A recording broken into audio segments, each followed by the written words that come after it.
Objection, Your Honor. Čiteljica prigovor časni suda. Relevance. Pitanje relevantnosti. I'm not here to really talk about Svjedok, ja contemporary nisam history. ovdje da bih govorio o suvremenoj povijesti. Sudac, pa što se tiče prigovora. Gospodine Šešelj,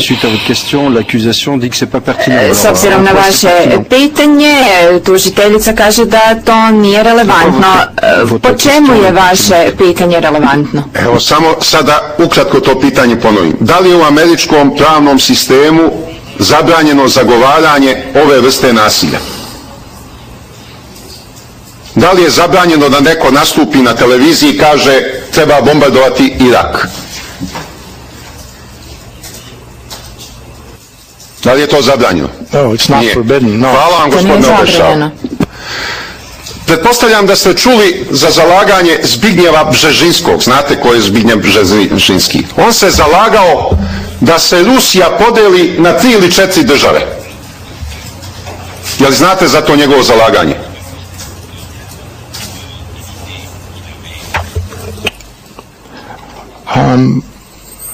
Kažete mi da ili ne? I followed Brzezinski. Ja sam Brzezinski was actually one of my njega pratio, on je zapravo bio jedan od mojih profesora na Harvardu i pratio sam njegovu karijeru i ono što je govorio, ja se doista ne sjećam da je on rekao nešto slično tome.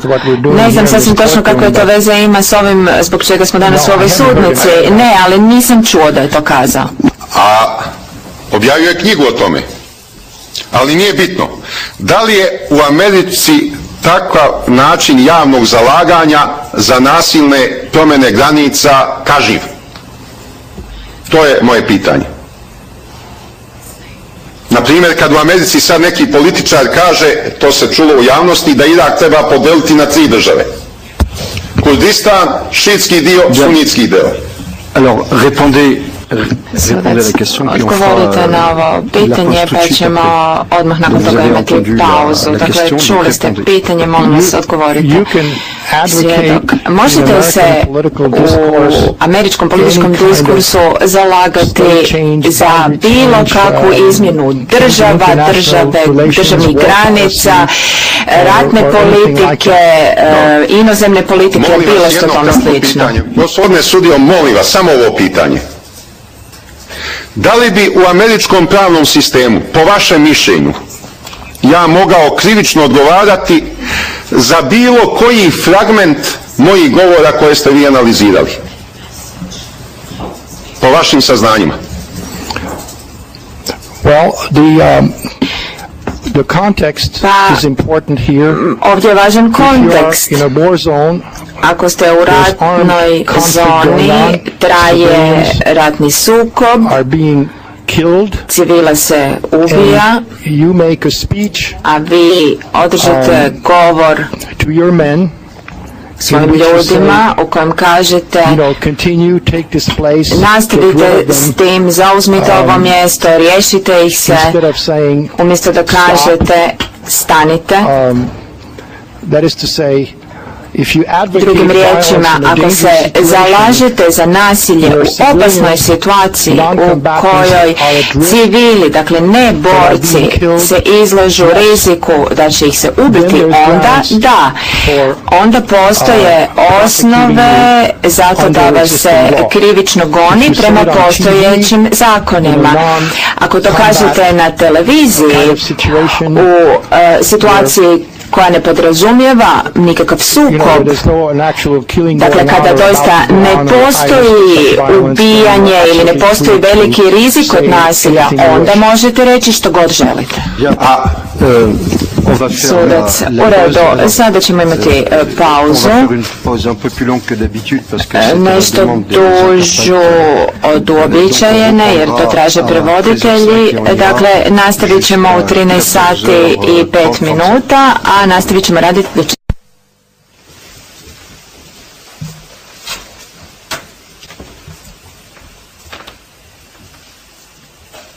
Please be seated. Izvolite sjesti.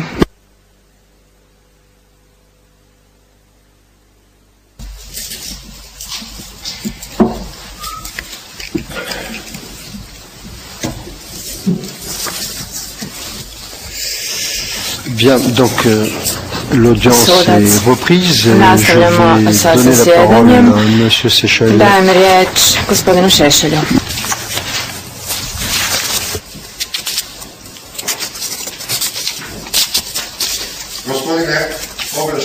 Gospodine Šešelj, molimo.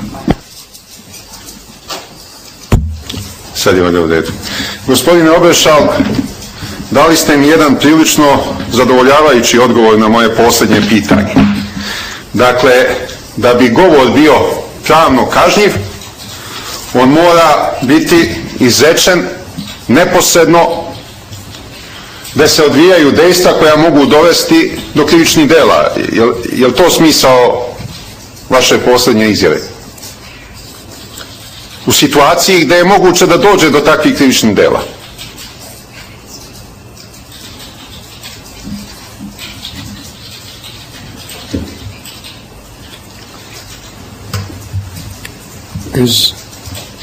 Is that what I said? Da li sam to ja rekao? Ja sam sada u 2-3 riječi sve ono što ste vi opširno objašnjavali.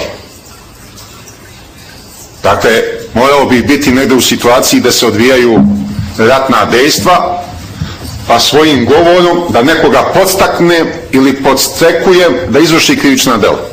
To je smisao što ste vi rekli, ne mogu ja doslovno vas interpretirati.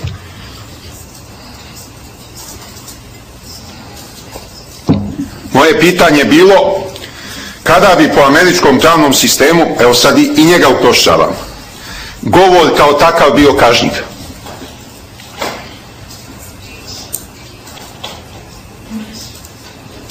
Ako ste vi zaboravili šta ste rekli, idemo na novo pitanje. Uložen prigovor. Oui, madame Dalle. Da se izvolite, gospođo Dal, tužiteljica. Mislim da se ovdje traže pravne kvalifikacije, a vještačenje gospodina Oberšala odnosilo se na pitanje sociologije. Sudac. Da, ako svjedok ima nekih pravnih saznanja, može reći ne znam ili može reći, može dati odgovor. Sutkinja Latanci. Ja bih ipak htjela nešto jasno kazati.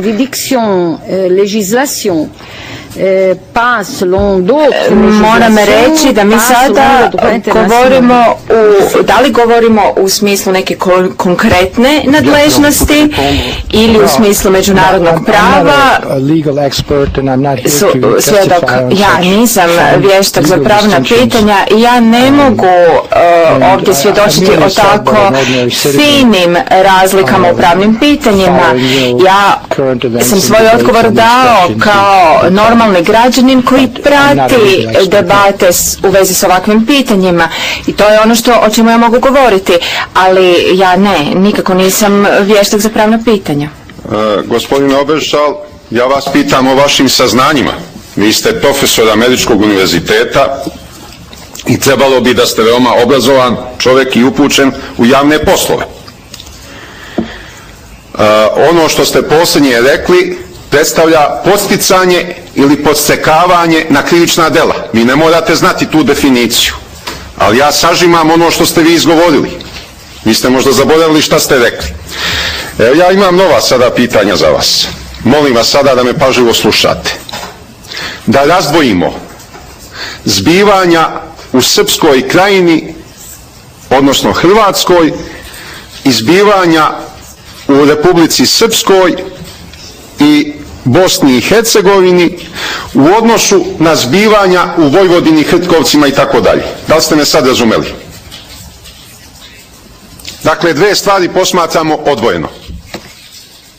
Jedno je rat između Srpske krajine i Hrvatske, između Republike Srpske i Muslimansko-Hrvatske federacije.